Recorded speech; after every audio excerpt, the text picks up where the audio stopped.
ସମସ୍ତଙ୍କୁ ପ୍ରଭୁ ଯୀଶୁଖ୍ରୀଷ୍ଟଙ୍କ ଅତି ମଧୁର ନାମରେ ପ୍ରେଜ୍ ଦ ଲର୍ଡ ଜ୍ଞାପନ କରେ ଏବଂ real word of God Odia channel ତରଫରୁ ଆପଣମାନଙ୍କୁ ହାର୍ଦ୍ଦିକ ସ୍ୱାଗତ।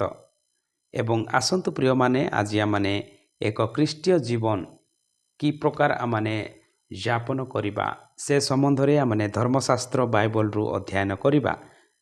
ଆଜିର ଆଲୋଚନା ବାକ୍ୟ ତିତସ ପୁସ୍ତକ 2 ଅଧ୍ୟାୟ ତାର 12 ପଦ। ପୁଣି ଆମ୍ଭେମାନେ ଯେପରି ଅଧର୍ମ ଓ ସାଂସାରିକ ଅଭିଳାଷ ପରିତ୍ୟାଗ କରି ଏହି ବର୍ତ୍ତମାନ ଯୁଗରେ ସୁବୁଦ୍ଧି, ଧାର୍ମିକ ଓ ଭକ୍ତ ଭାବରେ ଜୀବନଯାପନ କରୁ। ବାସ୍ତବତାରେ ପ୍ରିୟମାନେ, ଆମମାନେ ଖ୍ରୀଷ୍ଟୀୟ ଜୀବନ ଧାରଣ କରି ଆସୁଅଛୁ, କିନ୍ତୁ ଏହି ଖ୍ରୀଷ୍ଟୀୟ ଜୀବନ ଧାରଣ କରିବା ମଧ୍ୟରେ ଆମମାନଙ୍କର ଜୀବନ କି ପ୍ରକାର ରହିବା ଦରକାର ସେ ସମ୍ବନ୍ଧରେ ପବିତ୍ର ଶାସ୍ତ୍ର ବାଇବଲ ଆମମାନଙ୍କୁ ପରାମର୍ଶ ଦେଇଥାଏ। ଏଠାରେ ଆମେ ଦେଖିବାକୁ ପାଉ ଏକ ଖ୍ରୀଷ୍ଟୀୟ ଜୀବନ ଯାପନ କରିବାକୁ ହେଲେ ଅଧର୍ମ ଓ ସାଂସାରିକ ଅଭିଳାଷକୁ ପରିତ୍ୟାଗ କରିବାକୁ ପଡ଼ିବ। ଯେ ପର୍ଯ୍ୟନ୍ତ ଆମମାନେ ଅଧର୍ମ ପୁଣି ସାଂସାରିକ ଜୀବନକୁ ଆମମାନେ ଅଭିଳାଷା ପରିତ୍ୟାଗ କରିନଥାଉ ସେ ପର୍ଯ୍ୟନ୍ତ ଆମମାନେ ଖ୍ରୀଷ୍ଟୀୟ ଜୀବନ ଯାପନ ଆମମାନେ କରିପାରିନଥାଉ। ବର୍ତ୍ତମାନ ଯୁଗରେ ବା ବର୍ତ୍ତମାନ ସମୟରେ ଆମେ ଦେଖିବାକୁ ପାଉ ଅନେକ ସାଂସାରିକ ଅଭିଳାଷ ଆମମାନଙ୍କୁ ଘୋଡ଼େଇ ଆମମାନଙ୍କର ଆତ୍ମିକତାକୁ ହରେଇ ଦେଇଥାଏ। ଅନେକ ପ୍ରଲୋଭନ ଆମମାନଙ୍କର ଜୀବନ ମଧ୍ୟକୁ ଆସି ଅନେକ ଆଧ୍ୟାତ୍ମିକ ଜୀବନକୁ ଆମମାନଙ୍କର ହ୍ରାସ କରିଦେଇଥାଏ। ଏଣୁ ମୁଁ ଆଜି ଆପଣମାନଙ୍କୁ ଏହି ବାକ୍ୟ ଦ୍ୱାରା ପରାମର୍ଶ ଦେବା ପାଇଁ ଚାହେଁ, ଏକ ଖ୍ରୀଷ୍ଟିଆନ ଜୀବନ ଏହି ପ୍ରକାର ଜୀବନ ହେବା ଆବଶ୍ୟକ ଅଟେ ଯାହାକି ସମସ୍ତ ଅଧର୍ମ ପୁଣି ସାଂସାରିକ ଅଭିଳାଷକୁ ପରିତ୍ୟାଗ କରି ଆଧ୍ୟାତ୍ମିକ ଦିଗରେ ଅଗ୍ରଗତି ହେବା, ଏହା ହେଉଛି ଏକ ଖ୍ରୀଷ୍ଟିଆନ ଜୀବନ। ଆସନ୍ତୁ ମୋ ସହିତ ଆପଣମାନେ ଦେଖନ୍ତୁ, ତା ତଳକୁ ଆମେ ଯେତେବେଳେ ପାଠ କରୁ, ଏହି ବର୍ତ୍ତମାନ ଯୁଗରେ ଆମମାନେ ସୁବୁଦ୍ଧି ହେବାକୁ ପଡ଼ିବ। ଖ୍ରୀଷ୍ଟିଆନ ଜୀବନ ଏକ ସୁବୁଦ୍ଧିର ଜୀବନ। ବାସ୍ତବତାରେ ପ୍ରିୟମାନେ, ଏହି ଜଗତ AI ଟେକ୍ନୋଲୋଜି ଦ୍ୱାରା ଅନେକ ଦିଗକୁ ବଢ଼ିବାକୁ ଗଲା। ଆମେ ଦେଖୁ ଅନେକ ଟେକ୍ନୋଲୋଜି ଏହି ଧରାପୃଷ୍ଠରେ ଅନେକ ଦିଗକୁ ମନୁଷ୍ୟକୁ ଆକର୍ଷିତ କରିକି ଟାଣି ନେଇକି ଯାଏ। କିନ୍ତୁ ମୁଁ ଆଜି ଆପଣମାନଙ୍କୁ କହେ, ବାଇବଲ କ'ଣ ଆମମାନଙ୍କୁ ପରାମର୍ଶ ଦିଏ? ବାଇବଲ ଆମମାନଙ୍କୁ ସୁବୁଦ୍ଧି ହେବା ପାଇଁ ପରାମର୍ଶ ଦିଏ। ବାସ୍ତବତାରେ ଆମମାନେ ନିଜକୁ ସମୀକ୍ଷା କରିବା, ଆମମାନେ ସୁବୁଦ୍ଧିରେ ନିଜର ଜୀବନକୁ ଅତିବାହିତ କରୁଛୁ କି? ଏକ ଉତ୍ତମ ବୁଦ୍ଧିରେ ଆମମାନେ ଆଗକୁ ବଢ଼ୁଛୁ କି? ଯେତେବେଳେ ପ୍ରଭୁ ଯୀଶୁଖ୍ରୀଷ୍ଟ ଆପଣ ଶିଷ୍ୟମାନଙ୍କୁ କହୁଛନ୍ତି, ଆପଣମାନେ ଯେଉଁ କ୍ଷେତ୍ରକୁ ଯିବେ ସୁବୁଦ୍ଧିର ସହିତ ଯାଆନ୍ତୁ। ସର୍ପ ପରି ଚତୁର ହେବା ପାଇଁ ପ୍ରଭୁ ଯୀଶୁ ଆଦେଶ ଦେଉଥିଲେ। ଆଉ ଯାହା ବି ଆମେ କାର୍ଯ୍ୟ କରିବା ତାହା ସୁବୁଦ୍ଧିର କାର୍ଯ୍ୟ କରିବାକୁ ପଡ଼ିବ। ଯେଉଁ କାର୍ଯ୍ୟରେ କି ପ୍ରଭୁ ପ୍ରଶଂସା ପାଉଥିବେ ଏହି ପ୍ରକାର କାର୍ଯ୍ୟ ଆମେ କରିବାକୁ ପଡ଼ିବ। ଯେଉଁ କାର୍ଯ୍ୟରେ କି ଶୈତାନ ଲଜ୍ଜିତ ହେଉଥିବ ସେହି ପ୍ରକାର କାର୍ଯ୍ୟ ଆମେ କରିବାକୁ ପଡ଼ିବ। ଆମମାନଙ୍କର କାର୍ଯ୍ୟ ଦେଖି ଅନେକ ଲୋକମାନେ ଆମମାନଙ୍କ ଉପରେ ଦୋଷାରୋପ ଯେ ପ୍ରକାର ନ କରନ୍ତି, ଏହି ପ୍ରକାର କାର୍ଯ୍ୟ ଆମମାନେ କରିବାକୁ ପଡ଼ିଥାଏ, ଯାହାକି ସୁବୁଦ୍ଧିର କାର୍ଯ୍ୟ। ଏଣୁ ପ୍ରିୟମାନେ, ବାଇବଲ ଆମମାନଙ୍କୁ ପରାମର୍ଶ ଦିଏ ଏକ ଖ୍ରୀଷ୍ଟୀୟ ଜୀବନ ଏକ ସୁବୁଦ୍ଧିର ଜୀବନ ହେବା ଆବଶ୍ୟକତା ଅଟେ। ଆପଣମାନେ ହିତୋପଦେଶ 19 ଅଧ୍ୟାୟ ତାର 11 ପଦକୁ ଦେଖନ୍ତୁ। ମନୁଷ୍ୟର ସୁବୁଦ୍ଧି ତାହାକୁ କ୍ରୋଧ କରିବାକୁ ଧୀର କରେ। ଏଠାରେ ଜ୍ଞାନୀ ସଲୋମନ ଏ ପ୍ରକାର ଲେଖନ୍ତି, ମନୁଷ୍ୟର ସୁବୁଦ୍ଧି ତାହାର କ୍ରୋଧ କରିବାରେ ଧୀର କରେ। ବାସ୍ତବତାରେ ପ୍ରିୟମାନେ, ଆମମାନଙ୍କର ଏକ ଖ୍ରୀଷ୍ଟୀୟ ଜୀବନ ଏକ ସୁବୁଦ୍ଧିର ଜୀବନ ହେବା ଆବଶ୍ୟକତା ଅଟେ।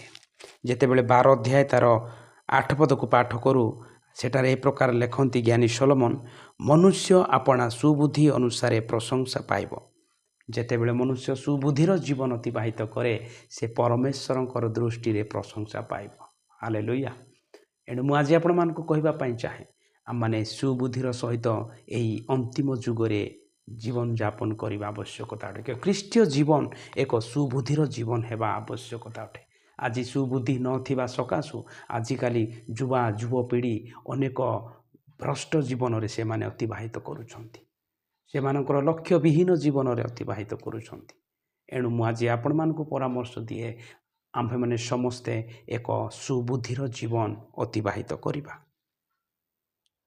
କାହିଁକି ଆମ୍ଭେମାନେ ସୁବୁଦ୍ଧିର ଜୀବନ ଅତିବାହିତ କରିବା?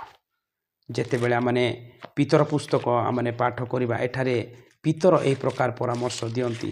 ଆପଣମାନେ ମୋ ସହିତ ଖୋଲନ୍ତୁ ପ୍ରଥମ ପିତର 4 ଅଧ୍ୟାୟ ତାର 7 ପଦ। ଏଠାରେ ଏହି ପ୍ରକାର ଲେଖାଯାଏ, ମାତ୍ର ସମସ୍ତ ବିଷୟର ଅନ୍ତିମ କାଳ ସନ୍ନିକଟ, ଅତଏବ ସୁବୁଦ୍ଧି ହୁଅ, ପୁଣି ପ୍ରାର୍ଥନା କରିବା ପାଇଁ ସଚେତନ ଥାଅ। କାହିଁକି ଆମେ ସୁବୁଦ୍ଧି ହେବା? କାରଣ ସମସ୍ତ ବିଷୟର ଅନ୍ତିମ କାଳ ସନ୍ନିକଟ। ଏଣୁ ଆମେ ସୁବୁଦ୍ଧି ହେବା, ପୁଣି ପ୍ରାର୍ଥନା କରିବାରେ ଆମେ ସଚେତନ ରହିବା। କାରଣ ପ୍ରଭୁ ଯୀଶୁଖ୍ରୀଷ୍ଟଙ୍କର ଆଗମନ ଅତି ସନ୍ନିକଟ। ପ୍ରିୟମାନେ, ଆମେ ଯେତେବେଳେ ସୁବୁଦ୍ଧି ହେବା, ସେହି ପ୍ରଭୁଙ୍କର ସହିତ ଆମେ ସ୍ୱର୍ଗ ରାଜ୍ୟରେ ଅଧିକାର କରିବା। ଯେତେବେଳେ ଆମେ ପାଠ କରୁ ମାଥ୍ୟୁ ପୁସ୍ତକ 25 ଅଧ୍ୟାୟକୁ ଆମେ ଯେତେବେଳେ ଧ୍ୟାନ କରୁ, ସୁବୁଦ୍ଧି ପୁଣି ନିର୍ବୁଦ୍ଧି ବିଷୟରେ ସେଠାରେ ଲେଖାଯାଏ। ସୁବୁଦ୍ଧି କନ୍ୟାମାନେ ସୁବୁଦ୍ଧିର ସହିତ ଯିବା ସକାଶୁ ବରକୁ ସେମାନେ ସାକ୍ଷାତ କଲେ। ଯେଉଁମାନେ ସୁବୁଦ୍ଧିର ସହିତ ଜୀବନ ଅତିବାହିତ କରନ୍ତି, ସେମାନେ ବରଙ୍କୁ ସାକ୍ଷାତ କରନ୍ତି। ସେମାନେ ଈଶ୍ୱରଙ୍କ ଦୃଷ୍ଟିରେ ପ୍ରଶଂସନୀୟ ହୁଅନ୍ତି ବୋଲି ହିତୋପଦେଶ 12:8 ପଦରେ ଲେଖାଯାଏ।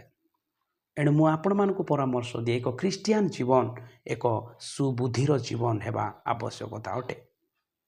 ଦ୍ୱିତୀୟ ବିଷୟ ଆମେ ସେଠାରେ ଆମେ ପାଠ କଲୁ, ତାହା ହେଉଛି ଧାର୍ମିକ। ଏକ ଖ୍ରୀଷ୍ଟିଆନ ଜୀବନ ଏକ ଧାର୍ମିକର ଜୀବନ ହେବା ଆବଶ୍ୟକତା ଅଟେ। ଯେତେବେଳେ ଆମେ ଧ୍ୟାନ କରୁ ଆଦି ପୁସ୍ତକ 7 ଅଧ୍ୟାୟ ତାର 1 ପଦ, ଅନନ୍ତର ସଦାପ୍ରଭୁ ନୋହଙ୍କୁ କହିଲେ, ତୁମ୍ଭେ ସପରିବାରରେ ଜାହାଜରେ ପ୍ରବେଶ କର, କାରଣ ଏହି କାଳର ଲୋକମାନଙ୍କ ମଧ୍ୟରେ ଆମ୍ଭେ ଆପଣା ସାକ୍ଷାତରେ ତୁମକୁ ଧାର୍ମିକ ଦେଖିଅଛୁ। ବାସ୍ତବରେ ପ୍ରିୟମାନେ, ପ୍ରଭୁ ଯୀଶୁଖ୍ରୀଷ୍ଟଙ୍କ ଦୃଷ୍ଟିରେ ଆମେ ଏକ ଧାର୍ମିକ ଜୀବନ ଅତିବାହିତ କରିବା ଆବଶ୍ୟକତା ଅଟେ। କାହିଁକି? ପରମେଶ୍ୱର ଧାର୍ମିକ ଲୋକମାନଙ୍କୁ ତାହାଙ୍କରି ରାଜ୍ୟରେ ରହିବା ପାଇଁ ସେ ସ୍ଥାନ ପ୍ରସ୍ତୁତ କରିଛନ୍ତି। ନୋହଙ୍କୁ ପରମେଶ୍ୱର ଏହି ପ୍ରକାର କହନ୍ତି, ଏହି କାଳର ଲୋକମାନଙ୍କ ମଧ୍ୟରେ ଆମ୍ଭେ ଆପଣା ଦୃଷ୍ଟିରେ ବା ଆପଣା ସାକ୍ଷାତରେ ତୁମ୍ଭକୁ ଧାର୍ମିକ ଦେଖିଅଛୁ। ଏଣୁ ତୁମ୍ଭେ ନୋହ ଜାହାଜରେ ତୁମେ ପ୍ରବେଶ କର ଓ ରକ୍ଷା ପାଅ। ଖ୍ରୀଷ୍ଟରେ ପ୍ରିୟମାନେ, ଏକ ଖ୍ରୀଷ୍ଟିଆନ ଜୀବନ ଏକ ଧାର୍ମିକ ଜୀବନ ହେବା ଆବଶ୍ୟକତା ଅଟେ। କାରଣ ଧାର୍ମିକ ବ୍ୟକ୍ତିମାନେ ରକ୍ଷା ପ୍ରାପ୍ତ ହୁଅନ୍ତି। ଧାର୍ମିକ ବ୍ୟକ୍ତିମାନେ ସ୍ୱର୍ଗ ରାଜ୍ୟର ଅଧିକାରୀ ହୁଅନ୍ତି।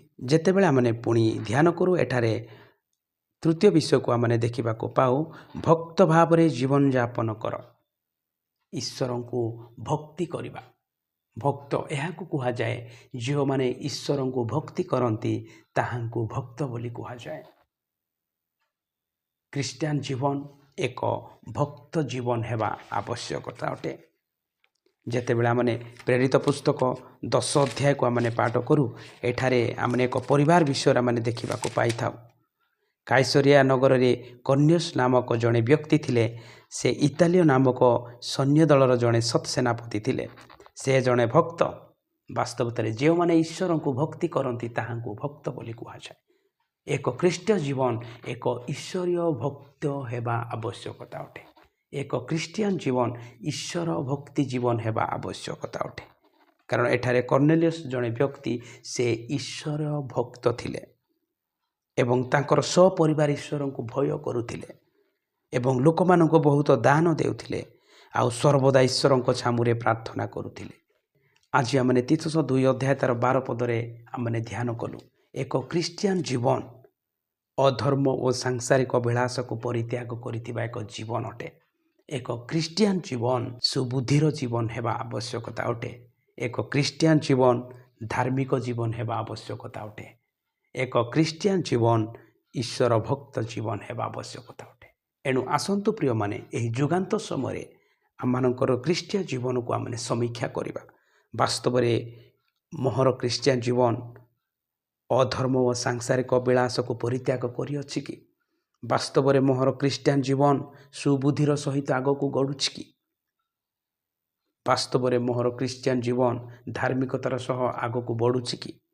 ବାସ୍ତବରେ ମୋହର ଖ୍ରୀଷ୍ଟୀୟ ଜୀବନ ଈଶ୍ୱର ଭକ୍ତି ସହିତ ଆଗକୁ ବଢ଼ୁଛି କି? ଯଦି ନାହିଁ, ଆସନ୍ତୁ ଆଜିର ଏହି ବାକ୍ୟ ଅନୁସାରେ ନିଜ ଜୀବନକୁ ପ୍ରସ୍ତୁତ କରିବା ଏବଂ ଈଶ୍ୱରଙ୍କ ରାଜ୍ୟର ଅଧିକାରୀ ହେବା। ଆସନ୍ତୁ ଆଜିର ଏହି ସଂକ୍ଷେପ ଆଲୋଚନା ମଧ୍ୟରେ ପ୍ରଭୁ ଯୀଶୁ ଖ୍ରୀଷ୍ଟ ଆମମାନଙ୍କୁ ପ୍ରଚୁର ଭାବରେ ଆଶୀର୍ବାଦ କରନ୍ତୁ। ପ୍ରେଜ୍ ଦ ଲର୍ଡ।